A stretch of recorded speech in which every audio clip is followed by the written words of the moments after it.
বিরোধী দলের কাছে জানতে চাওয়া আসলে যে কেমন দেশ চলছে, আপনারা কিভাবে দেখছেন বিষয়টি? জি, আপনাকে ধন্যবাদ। একুশের দর্শকদেরকে ধন্যবাদ। দেশবাসীকে শুভেচ্ছা জানাই। কেমন চলছে দেশ?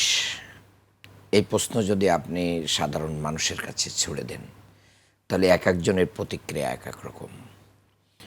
আমরাও যেহেতু এই দেশের একজন নাগরিক, এদেশের মাটি, মানুষ, প্রতিটা সেক্টরের মানুষদের সাথে আমাদের প্রতিনিয়ত উঠা বসা, চলাফেরা।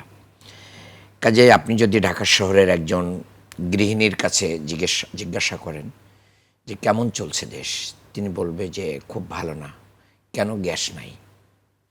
আপনি যদি একজন কারখানার মালিক বা যে কোনো ছোটোখাটো ব্যবসায়ীর কাছে জিজ্ঞাসা করেন কেমন চলছে দেশ, তিনি বলবেন ভালো না। কেন? বিদ্যুৎ নাই, লোডশেডিং, গ্যাস নাই, উৎপাদন নাই, এটা চলছে। আবার আপনি যদি একবারে সাধারণ লেভেলে যে যদি জিজ্ঞাসা করেন কেমন চলছে দেশ, বিশেষ করে যারা দিন আনে দিন খায়, এই লোকগুলোর কাছে যে জিজ্ঞাসা যদি করেন তাহলে কেমন চলছে দেশ, তিনি বলবেন যে খুবই খারাপ অবস্থায় আছি ভাই। নিত্য প্রয়োজনীয় দ্রব্যমূল্যের যে দাম, না বিশ্বাস উঠে যায়। মানুষ মনে করেছিল যে নির্বাচিত সরকার আসলে তারা অন্তর্বর্তীকালীন সরকারের চেয়ে অনেক ভালো থাকবে, কিন্তু গ্যাস বিদ্যুতের ক্ষেত্রে, জ্বালানির ক্ষেত্রে কমপক্ষে মানুষ এটা বুঝতে পারল যে না, অন্তর্বর্তীকালীন সরকারের সময়ও এতটা সংকট ছিল না যতটা না সংকট আমরা এখন পড়েছি। সরকার চেষ্টা করছে না আমরা এটা বলবো না, প্রতিটা সরকারই চেষ্টা করে। এখন ক্লাসে যখন একজন স্টুডেন্ট ভর্তি হয়, সবাই পড়ে, ফার্স্ট হওয়ার জন্য পড়ে, কিন্তু একজন ফার্স্ট হয়। সবাই চায় দুর্নীতিমুক্ত বাংলাদেশ গড়তে, সবাই লক্ষ্য উদ্দেশ্য থাকে বাংলাদেশের ডেভেলপমেন্ট। কেউ করতে পারে, কেউ পারে না। আমরা সরকারের যে মোটা দাগে যে জিনিসগুলো আমরা দেখছি, যে সরকার এখনো পর্যন্ত, কিছুদিন আগে আপনি জানেন যে সরকার তার হানিমুন পিরিয়ড বলে একটা সময়কে 180 দিনকে অতিবাহিত করেছে। নগদ নিয়ে এলো হার না মানা হার অফার। সর্বনিম্ন 10,000 টাকা রেমিটেন্স নগদে পাঠালে থাকছে স্বর্ণের হার জেতার সুযোগ। এই পিরিয়ডটাকে আইডেন্টিফাই করে মূলত সরকার বোঝাতে চেয়েছে যে এই 80 দিন আমরা কি করেছি এটা আপনাদের মূল্যায়নের কোনো প্রয়োজন নেই। এই 80 দিন আমরা মোটামুটি একটা ভূমিকার ভিতরে ছিলাম, এখন আমরা কি করি এটা কাউন্ট ডাউন করেন। মূলত তা না, মর্নিং শোজ দ্য ডে, মানে সকাল বলে দেয় দিনটা কেমন যাবে। সরকারের স্টার্টিংটাই বলে দিয়েছিল যে কেমন যাবে।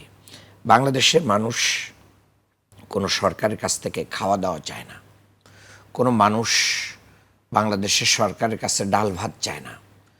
মানুষ চায় কি একটু শান্তিতে বসবাস করতে।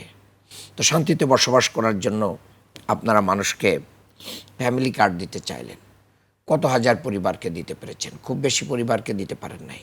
এখন কার্ডশুমারির নামে যে অনিয়ম চলতেছে, দলীয়করণ চলতেছে, এই দলীয়করণের মধ্য দিয়ে এখন কিন্তু মোটামুটি টিএনও অফিস ভাঙচুর, ডিসিকে প্রত্যাহার, ইউএনওকে প্রত্যাহার, এগুলো চলছে। এবং অনেকে দু একটাকে শিক্ষা দিয়ে বাকিদেরকে মেসেজ দেওয়া হচ্ছে যেভাবে তালিকা দিব সেভাবেই করে দিবা, এর ডাইনে বামে তোমাদের যাওয়ার কোনো প্রয়োজন নেই। অন্যদিকে মানে রাষ্ট্রের যেই গণতান্ত্রিক প্রতিষ্ঠানগুলো আছে, সিটি কর্পোরেশন, জেলা প্রশাসন থেকে শুরু করে যে জায়গাগুলোতে আমাদের নির্বাচিত প্রতিনিধি থাকার কথা ছিল, সেখানে দলীয় নেতাকর্মীদের একটা পুনর্বাসন কেন্দ্র হিসেবে ইতিমধ্যেই তারা কাজ করেছে। এবং বাংলাদেশের সরকারি পৃষ্ঠপোষকতায় এবং জনগণের ট্যাক্সের টাকায় যে সমস্ত প্রতিষ্ঠানগুলো চলে, অনেকগুলো কর্পোরেশন, অনেকগুলো প্রতিষ্ঠান, সেইগুলো সরকার তার নেতাদেরকে দিয়ে চালাচ্ছে। যার কারণে বিএনপির একটা স্লোগান ছিল যে সবার আগে বাংলাদেশ। এই স্লোগানটা তারা ইশতেহারে বলেছে, নির্বাচনে বলেছে, সমস্ত জায়গায় বলেছে, কিন্তু জনগণ এখন বলছে যে না, এই কথা তারা মুখে বলেছে কিন্তু আদতে হচ্ছে সবার আগে বিএনপি। তো দলীয় কারণের, দলীয় রাজনীতির যে বৃত্ত, রাষ্ট্রের আপনি যখন প্রধানমন্ত্রী, মন্ত্রী হিসেবে শপথ নেবেন, এমপি হিসেবে শপথ নেবেন, তখন আপনার আন্ডারে কিন্তু রাষ্ট্রের সকল নাগরিক, আপনার টেরিটরি, আপনার অন্তর্ভুক্ত সকল নাগরিক। তাহলে আপনি কখনো রাগ বিরাগের মানে খাতিরে আপনি কাউকে কি করতে পারেন না, মানে অন্য দৃষ্টিতে দেখতে পারেন না, কিন্তু সেটা চলছে।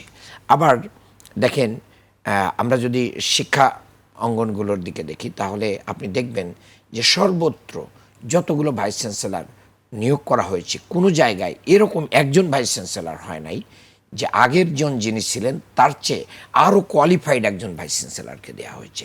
সারা বাংলাদেশে বিএনপি কোথাও, আমি চ্যালেঞ্জই করলাম যে সারা বাংলাদেশের কোথাও একজন ভাইস চ্যান্সেলর, সেটা ঢাকা বিশ্ববিদ্যালয় হোক, রাজশাহী বিশ্ববিদ্যালয় হোক, চট্টগ্রাম বিশ্ববিদ্যালয় হোক, ইসলামী বিশ্ববিদ্যালয় হোক, যত জায়গায় হোক, আগের যে ভাইস চ্যান্সেলরগুলো ছিল সেখান থেকে যোগ্য একজনকে দিয়ে আগের জনকে সরিয়ে দেওয়া হয়েছে। এটা কিন্তু হয় নাই।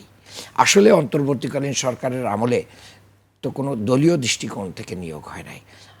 তাহলে এখানে দলীয় কারণ হয়ে গেল।